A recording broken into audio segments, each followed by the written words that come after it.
In the world of anime, power always comes with a price. But some prices are just too high. We're not talking about your average power-up here. We are diving into transformations that are born from such deep, unimaginable agony that they don't just change a character, they shatter their body, their mind, and sometimes their very soul. And that's really the question, isn't it? What is the true cost of power? It's a question these stories ask in the most brutal ways you can think of. Today, we're going to look at the characters who answered that question by paying with absolutely everything they had. So, to even begin to rank the most painful transformations, we've got to go deeper than just who got hurt the most. We need a scale, right? A scale that really measures the total and complete destruction of a person. We're going to break it down into 3 levels. We'll start with physical pain, that raw, brutal agony of the flesh. Then, we move up a step to psychological pain. This is where the mind itself just cracks under the pressure. And finally, we'll get to the most terrifying level of all, existential pain. That's the complete, irreversible loss of who you are. A fate that's honestly worse than just dying. Okay, let's kick things off. Our first few entries come from a place of pure, raw emotion. This is where characters make a very conscious choice. They trade their entire future for one single, earth-shattering moment of power. And it's almost always fueled by grief and a whole lot of rage.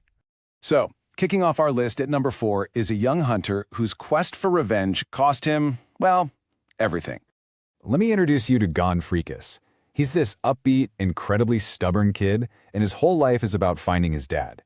But that all changes when his mentor Kite is just brutally murdered by the chimera ant Neferpitou.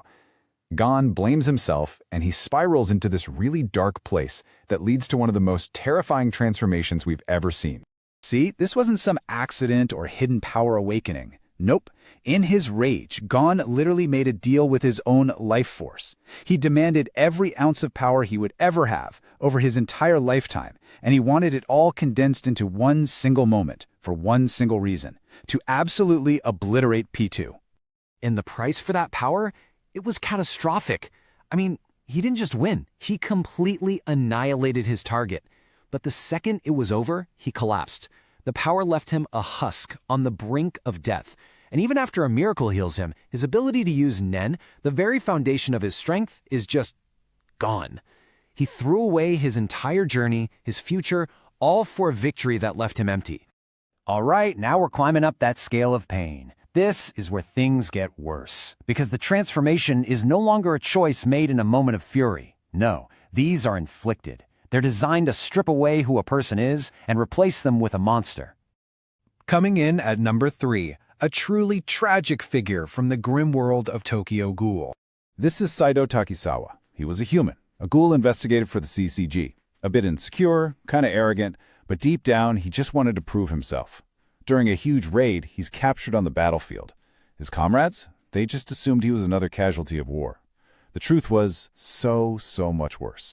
He fell into the hands of the scientist Dr. Kano, who didn't just perform a surgery. See, Kano believed that for a human to successfully become a one-eyed ghoul, they needed to experience extreme psychological trauma. So the torture wasn't a side effect of the experiment, it was a calculated, necessary part of the procedure. He systematically broke Takisawa's mind to make sure his body wouldn't reject the ghoul organs. And that right there, that's the real horror of his situation. The old Takisawa, the human, he wasn't erased. He was still in there, fully aware, forced to just be a passenger while this new monster wore his body and did unspeakable things. He was a prisoner in his own flesh. That's a kind of pain that goes way beyond Gon's sacrifice. And now for our number 2 spot. This one isn't about the body being twisted. It's about the complete and utter corruption of the soul. Sayaka Miki from Madoka Magica made a wish, a completely selfless one, to heal the boy she loved. And that wish turned her into a magical girl. But the dream quickly turned into a nightmare. She finds out her soul was literally ripped out of her body and is now trapped inside a tiny little soul gem. This horrifying truth makes her see herself as nothing more than a zombie. Her idealistic black and white view of justice just shatters against the harsh, unfair reality of the world. And the more she fights, the more despair she feels, until it completely taints her soul gem, twisting her into a mindless, destructive witch.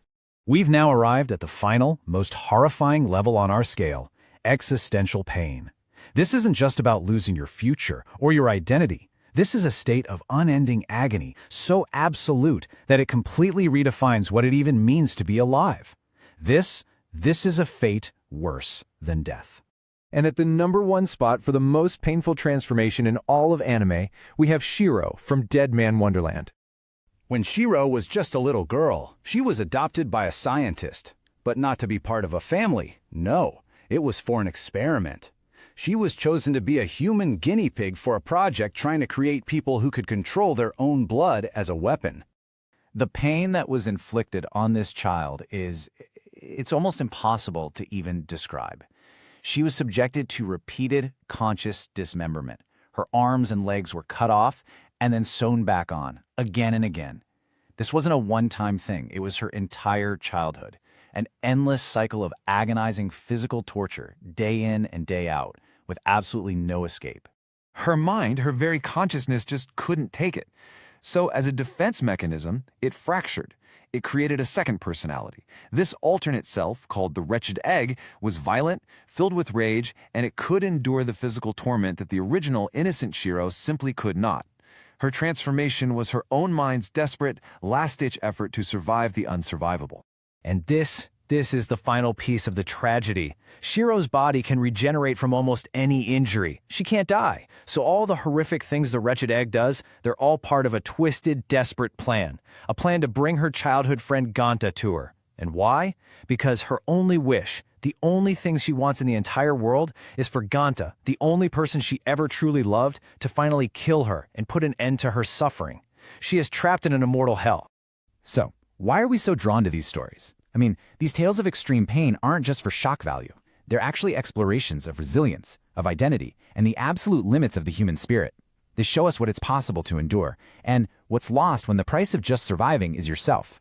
In the end, these terrifying transformations kind of hold up a dark mirror. They force us to ask ourselves what parts of us we would be willing to sacrifice, for power, for revenge, or just to make the pain stop. And that's a question that tends to stick with you long after the credits have finished rolling.